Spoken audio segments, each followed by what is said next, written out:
As I reached San Quentin, I thought how funny it would have been to watch Tex in real action.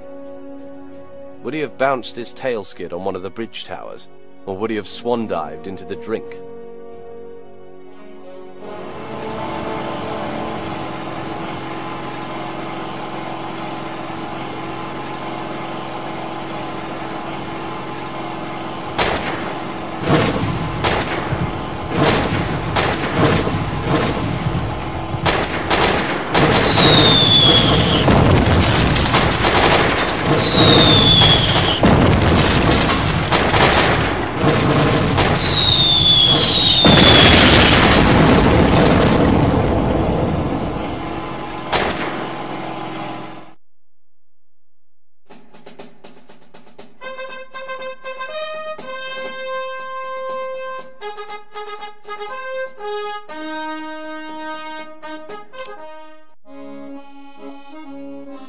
I figured out what I hate most about northern France. Short summers. Seems like spring just melted away the ice, but this morning I felt a familiar chill in the shower. Hot water is back in short supply, so I'm sure I'm not the only one who felt the cold. We were all grumbling as we checked out our plane. None of us were too happy about this dreary patrol to Cambrai.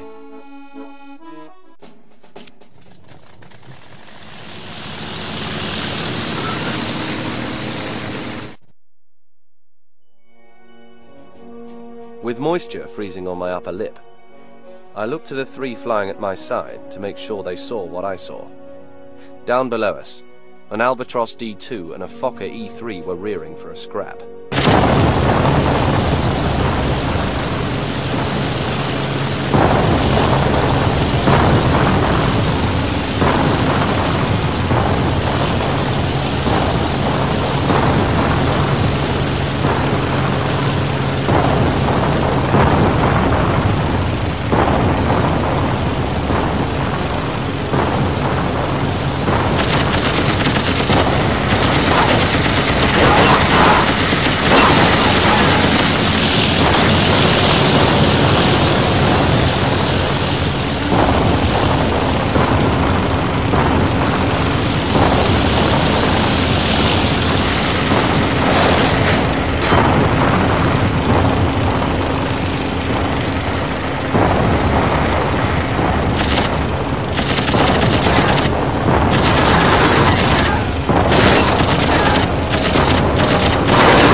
We've been hearing a lot more about this Richthofen fellow.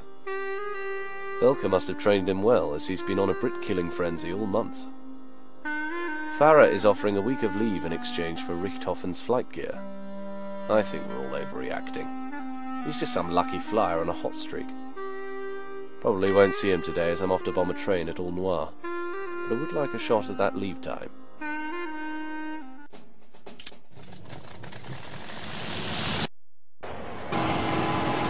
As I dove on All Noir, I saw a sign on the side of the train that read, "Herr Trenchard, please give your pilots a rest." Too bad I wasn't feeling particularly tired.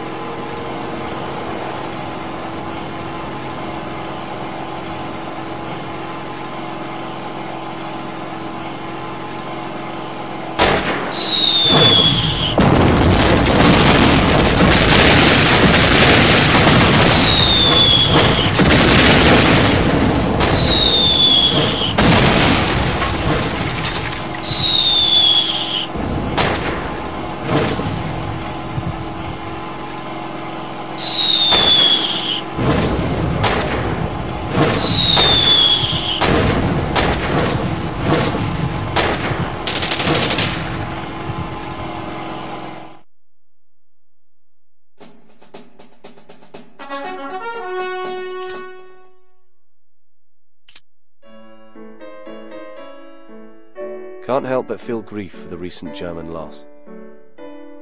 2 days ago, Oswald Belka collided in mid-air with one of his own pilots. A group of us flew over Belka's base last night and respectfully dropped a wreath. It seems almost wrong that we have to bomb a command post on the Somme today. The Germans are mourning the loss of their second great air hero, but the war stops for nothing.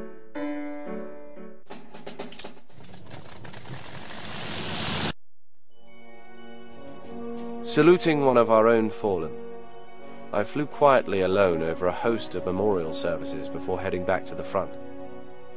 There I targeted the designated command post and held my silence as long as I could.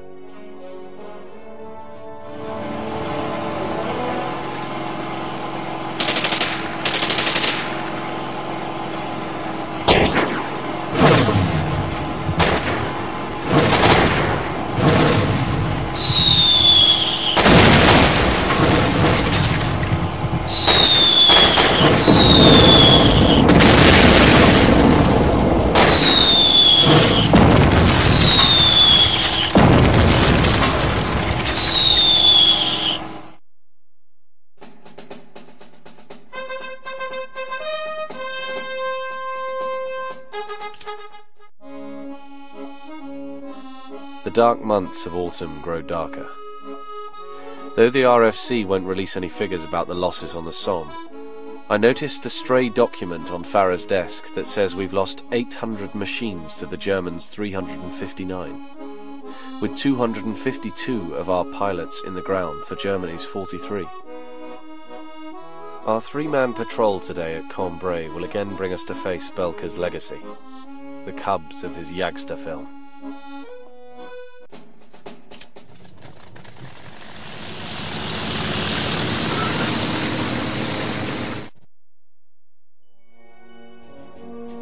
My Vickers longed for a target as we hovered over the stillness of Cambrai. It didn't take long before the roar of our engines attracted two D2s with their Spandaus blasting a cold-hearted Willkommen.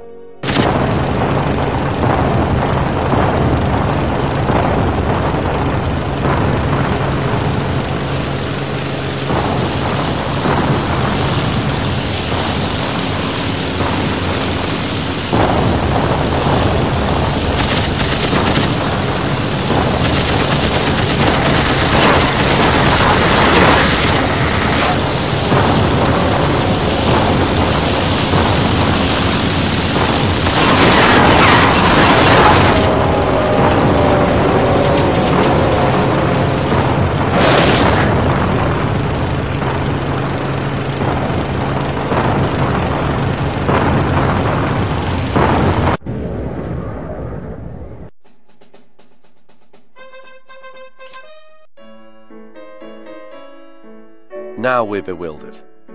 Though General Trenchard calls the Somme our greatest air success of the war, our airstrikes are being cut back by wing headquarters. In the meantime, this Manfred von Richthofen already has 10 kills. Apparently he's some kind of baron. Well then, Baron, we're patrolling your province at Douai today. Come and get us.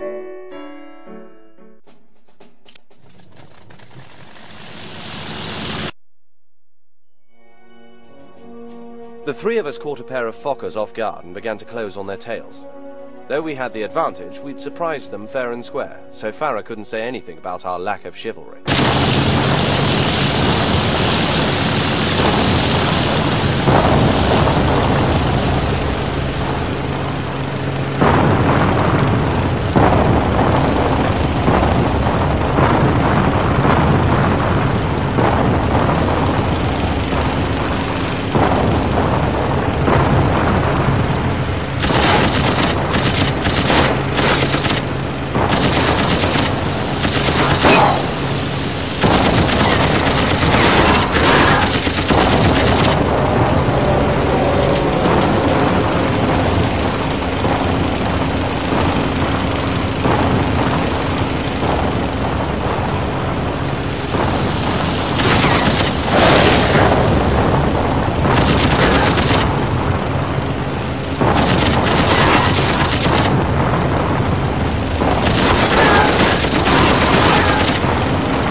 Now I know what's bothering Farah.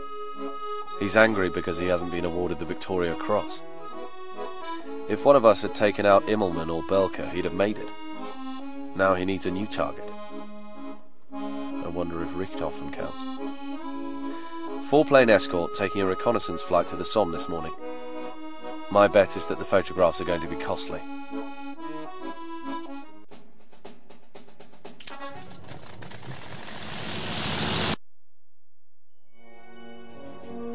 Whatever our recon plane was after, I hoped it was worth the fight ahead. 2 Eindeckers and a Doppeldecker came out of the late afternoon haze with apparent orders to stop all 5 of us.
No surprise to learn that Woodrow Wilson has been re-elected President of the US.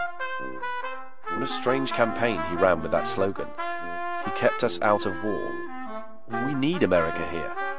Farah is keeping constant patrols over Douai. I think he's trying to draw out Richthofen, but that may be my imagination.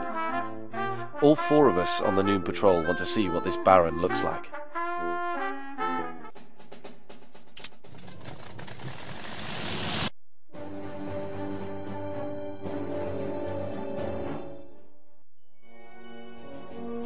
Belka's successors had learned to be aggressive, often without their teachers' good judgment. We itched to send our 2 attackers home feeling far less anxious for their next sortie, if they lived to see it.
Now that the Huns have evacuated Fort Vaux, Verdun is quieting and more pilots are free to join us. Too bad we're getting our reinforcements so late. Generals Joffre and Haig are under pressure to start delivering victories, and their foray on the Somme is about to cease. Whatever they're planning, I'll bet it involves reconnaissance from the balloons we'll be protecting here at Amiens.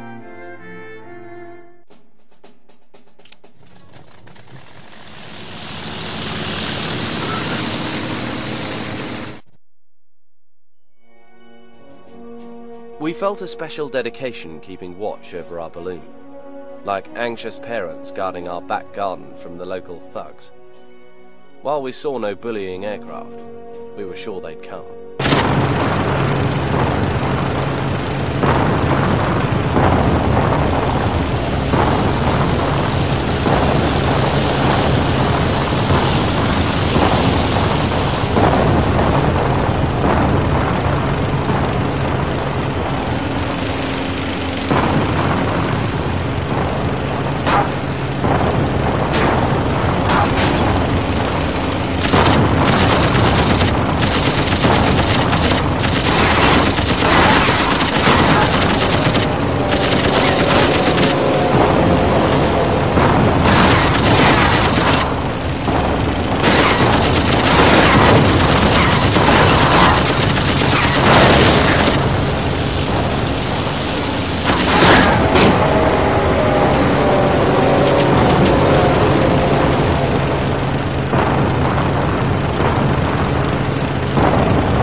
Hostilities along the Somme ended 2 days ago.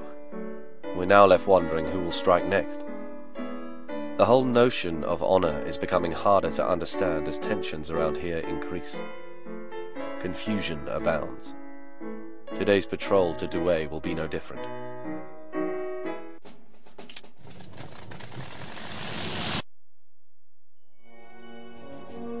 There was more confusion in the skies. Below the four of us were 3 enemy planes sending us a clear message: keep out of Douai. I wondered who was calling the shots in Belka's stead.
The papers report that Emperor Franz Joseph of Austria-Hungary has died.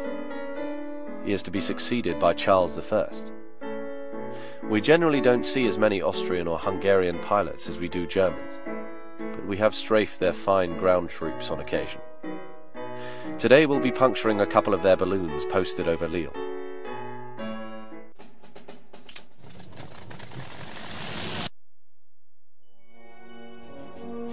I wasn't surprised that the balloons of Austria-Hungary appeared little different from their Prussian kin. My companion and I closed on a Germanic pair, ready for any family fighters to appear.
German warships are now bombarding the English coast, and Hun seaplanes have launched their first raids on London. If U-boats take control of the channel, we all better start learning to speak German. Today's U-boat bombing off Dieppe isn't my idea of fun. It's my first time flying over water. Hate to say it, but I'd have taken another week of boot camp if I could have learned how to swim.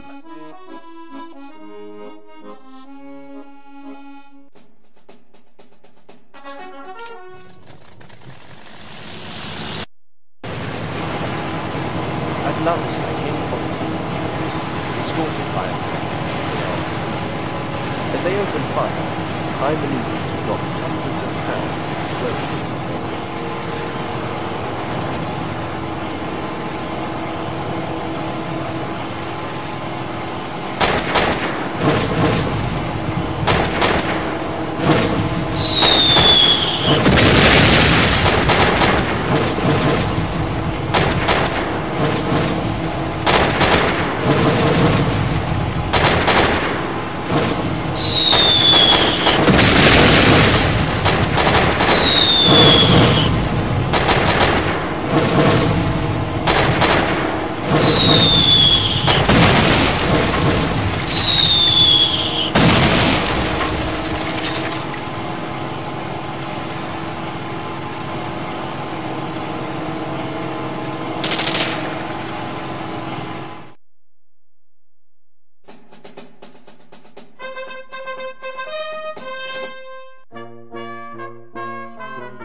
I wish all the branches of the military would learn to cooperate. The British have increased naval exercises along the Belgian coast, which puts our bombing raids on hold. Meanwhile, the Huns have established a munitions dump at Ostend that's keeping their U-boats fully stocked. We're left with no choice but to strafe the road there and destroy as much of the site as we can.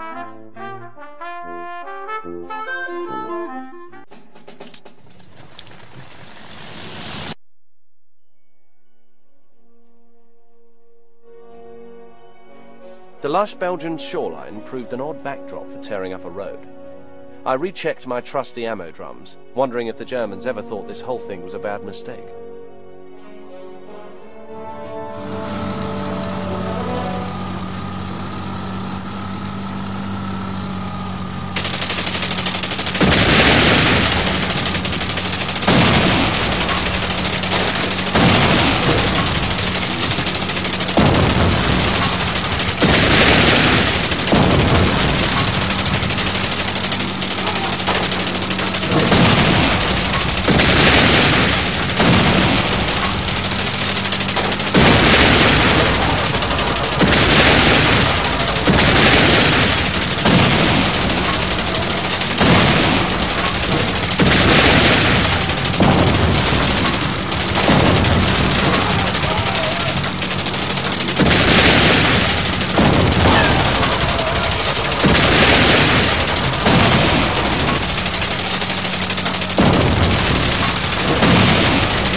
This morning, two of us are going after a couple of balloons in the vicinity of Cambrai.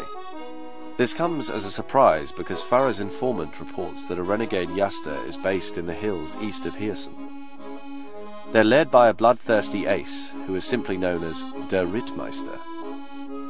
Rumour is he knows nothing of chivalry. Someday we may get to challenge him. Better yet, He may challenge us.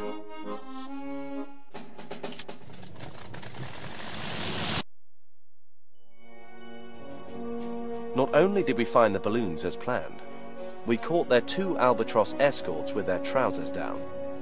Some would have called this a dogfight, but I thought of it as more of a shooting spree.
We keep hearing of the atrocities attributed to Der Rittmeister.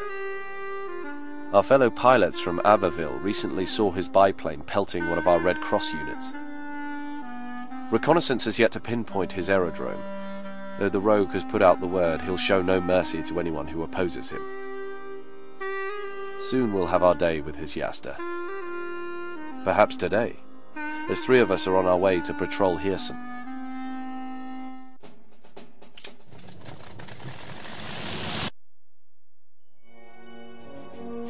No luck sighting Der Rittmeister, but the crisp wind of early winter ripped past my goggles, and my silk scarf crackled behind me as a pair of enemy fighters flew fast and level in our sights.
We've been notified that Britain has a new Prime Minister.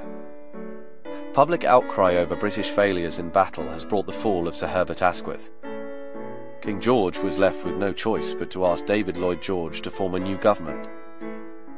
U-boats are still a thorn in Britain's naval blockade, and our latest orders are to head out and bomb the swarms in the Dover Strait.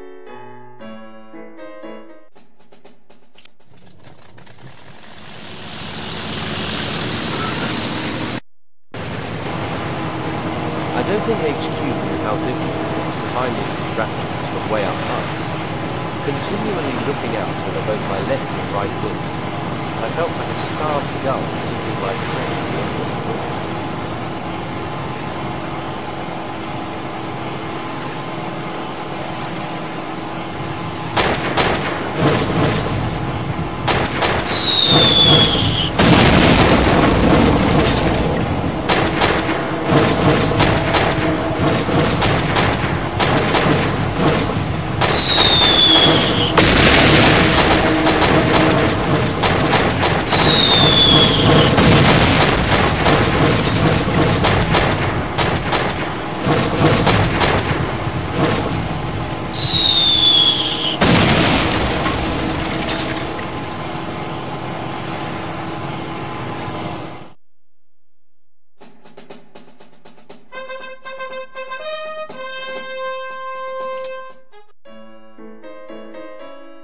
The Battle of Verdun is finally over, and Farah says it'll go down in the books as the longest in military history. I can't imagine one could go longer, especially one that ended in stalemate. What a waste. Farah's informant sent us an urgent message last night. Der Rittmeister is being transferred to a new sector tomorrow. If we don't find him at Hirson today, we may never get another chance.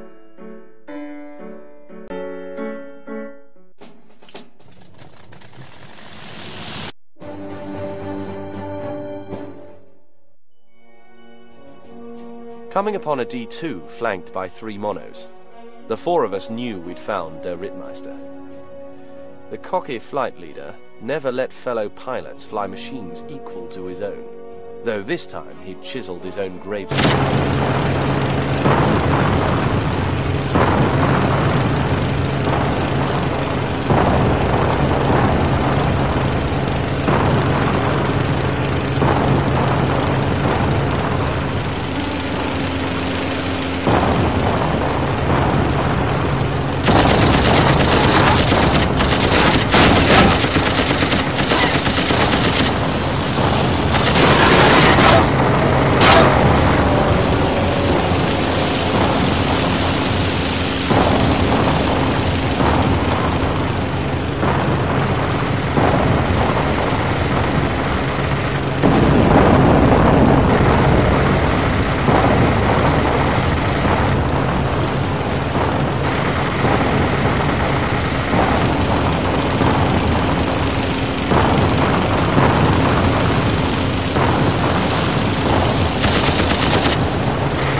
I don't believe it.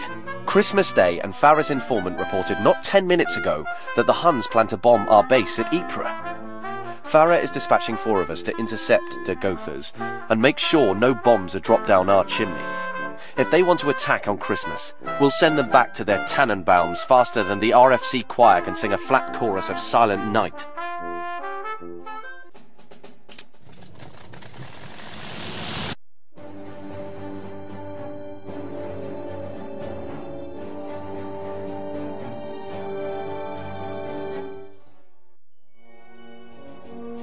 It was in the spirit of giving that we set out to safeguard our friends at Ypres. Intercepting a huge bomber and a fighter below, we'd welcome the enemy with a little Allied holiday cheer.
As the 3rd calendar year of the war ends, President Wilson is trying desperately to mediate peace in Europe. Germany is interested, but not without keeping certain gains in Belgium, France, and Russia. I have a feeling we could be here another full year. Headed deep into the overrun Belgian interior this morning for balloon busting over Brussels. What a way to end 1916.